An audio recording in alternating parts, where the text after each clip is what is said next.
सो यहां हम एक एक और टेबल ऐड करते हैं, टेबल है, और इस बार हम डेटा कोई और लेते हैं। तो कहने मतलब कि तीन अलग अलग डेटा फील्ड है, और तीनों डेटा के अंदर में अलग अलग डेटा सेक्शन है। ठीक है, सो यहाँ भी मंथ है, और कस्टमर आईडी, और ये रहा प्रोडक्ट यहाँ भी है, और यूनिट प्राइस अमाउंट लॉ यहाँ पे अमाउंट यहाँ भी है, राइट। ये थोड़ा बड़ा डेटा है, मैंने इसको कॉपी किया हमने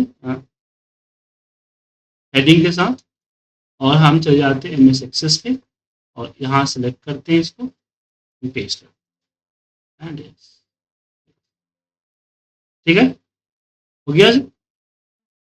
अब इसका नाम हम करते हैं ये सेव, इसका नाम करते हैं D3, और ओके करते हैं, ठीक है। अब हम यहाँ पे फ्रॉम D2 आ गया, उसके बाद इसको नीचे एंटर प्रेस करते हैं, और यहाँ पे लिखते हैं यूनियन और, ठीक है। फिर यहाँ करते हैं select month comma product comma, अब इसमें अमाउंट पूरा लिखा हुआ, अमाउंट एज AMT अमाउंट, ठीक है। और यहां पे देते हैं फ्रॉम D3, क्या क्या कर दिया, D3, यहां पे इसको यस कर दिया, सेव हो गया। अब जो M डेटा है ना, उसमें जो पहले से डेटा था उसको एक बार हटा देता हूं, हटाना जरूरी नहीं है, लेकिन हटा दूंगा तो पता चलेगा ना तीनों डेटा ऐड हुआ है कि नहीं हुआ, ऐसा रिपीट हो जाएगा ना।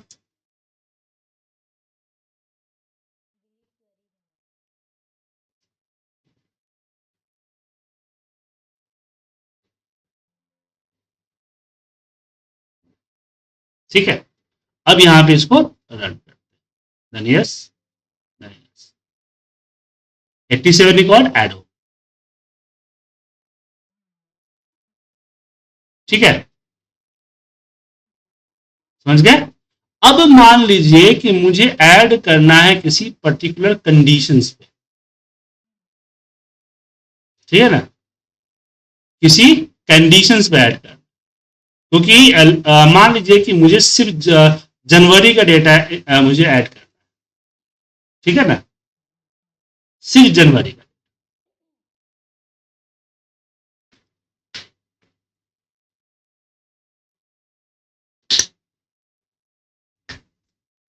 तो यहां हम फ्रॉम D1 के बाद यहां लगाएंगे where condition, where month equal to Jan, लेकिन यहां पे जैन नया जनवरी लिखा, मंथ मंथ, और मैंने इसके अंदर लिख दिया लाइक, और इन्वर्टेड कॉमा में परसेंट, यहाँ पे जैन के बाद हमने परसेंटेज लगा, ठीक है। क्यों लगाया क्यों, हाँ, क्योंकि हमारे डेटा के अंदर में प्रॉब्लम ये है कि जनवरी भी है और जैन भी है ना, तो ऐसे में दिक्कत हो जाए, ठीक है।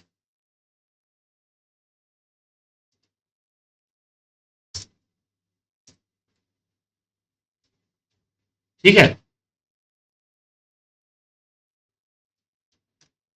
और इसको यहाँ पे हमने सेव किया,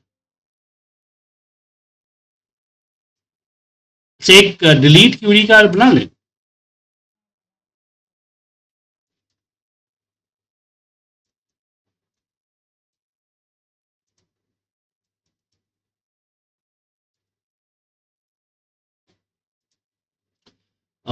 यहाँ आते हैं क्रिएट एसक्यूएल क्यूरी, और यहाँ पे कुछ नहीं लिखना है, यहाँ लिखना है डिलीट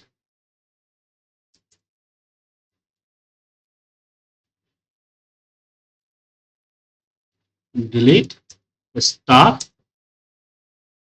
फ्रॉम एम डेटा, यहाँ पे सेव डेल के नाम से,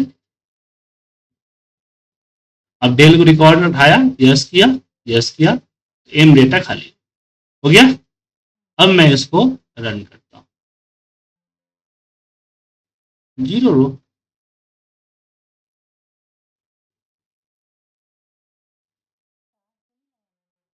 जी यहाँ पे लग रहा है स्टार एक लगाना पड़ेगा। देखिए बिकॉज इसलिए क्योंकि एसक्यूएल सर्वर का जो है ना मेन एसक्यूएल क्यूरी में स्टार लगता है और ये लगता है परसेंटेज लगता है, बट यहाँ स्टार 9 रिकॉर्ड आ गया ना सर। अब देखिए डेटा में ये देखिए जनवरी, पहले जनवरी रिकॉर्ड आया, फरवरी आया, यहाँ, ठीक है। अब इसमें एक चीज है कि हर में बार मुझे जाके मैं मंथ का अगर मैंने चेंज करना है आपको, तो हर बार मुझे इसके अंदर जाके क्या करना पड़ेगा, यहाँ चेंज करना पड़ेगा ना। तो यहाँ पे एक काम और करते हैं, यहाँ जो लाइक है ना, लाइक में हम स्क्वायर ब्रैकेट में लिखते हैं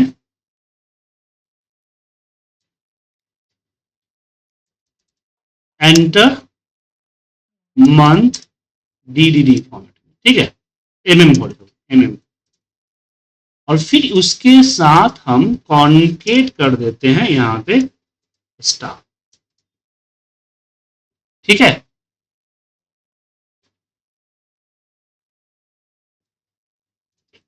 मैं इसको ट्राई करके देख रहा हूं, पता नहीं होगा कि नहीं होगा, नहीं होगा तो हंसीएगा नहीं, दिमाग में आइडिया आया ना सर, काम कर सके भाई हर महीने चेंज करना पड़ जाएगा, क्योंकि मेरा आदत है कि हम डायनेमिक हर चीज को करना चाहते हैं, बार बार जो है मैनुअल वर्क ना हो, ठीक है ना।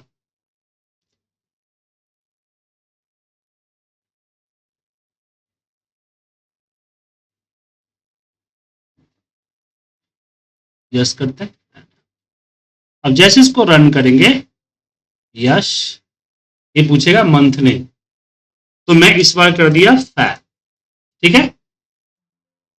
फैब का 10 रिकॉर्ड है, क्या है? हो गया फरवरी का रिकॉर्ड।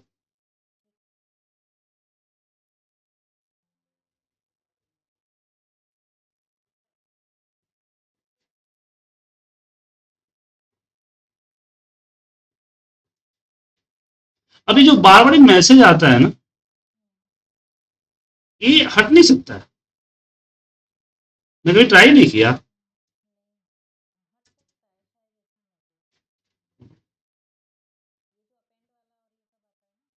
मैंने कभी हटाया नहीं मैम, किसी ने पूछा नहीं, स्टूडेंट ने पूछा नहीं, और किसी मैंने हटाया नहीं।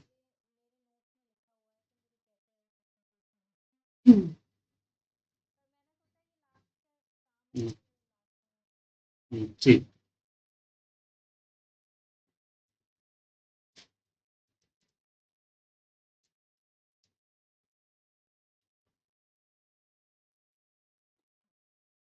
यस कीजिए, ये हटेगा, फाइल के अंदर जाना है, ऑप्शन, और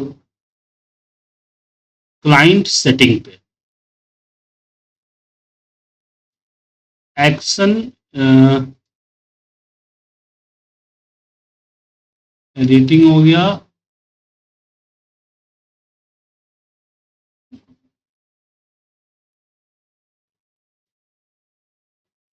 मूव आफ्टर एंटर, ये आ गया, ये गया कर्सर, एक्शन क्यूरी,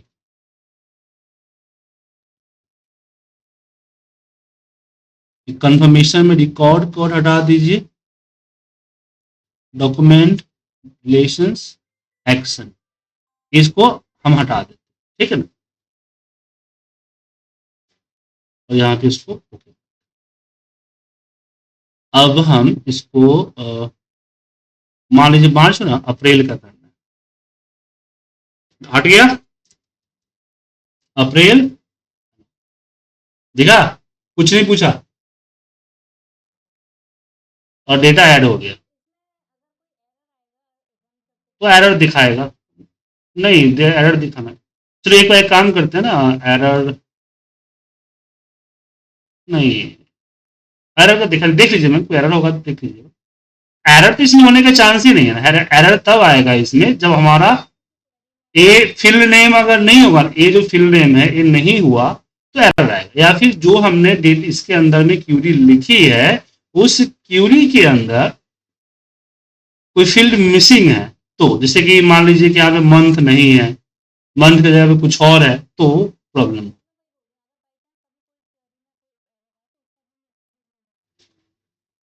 हाँ वो मैं अब इसको टेस्ट नहीं किया हूँ, आपको टेस्ट करके देख लीजिएगा।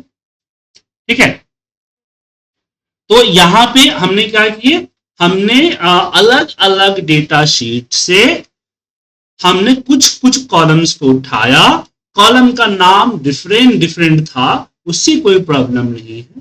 पहले तो सारे डेटा को इकट्ठा किया और इकट्ठा करके एक सब डेटा के अंदर डाला, सब क्वेरी के अंदर डाला, फिर इस पूरी सब क्वेरी को उठा के हम इंसर्ट इनटू के अंदर कर दिए।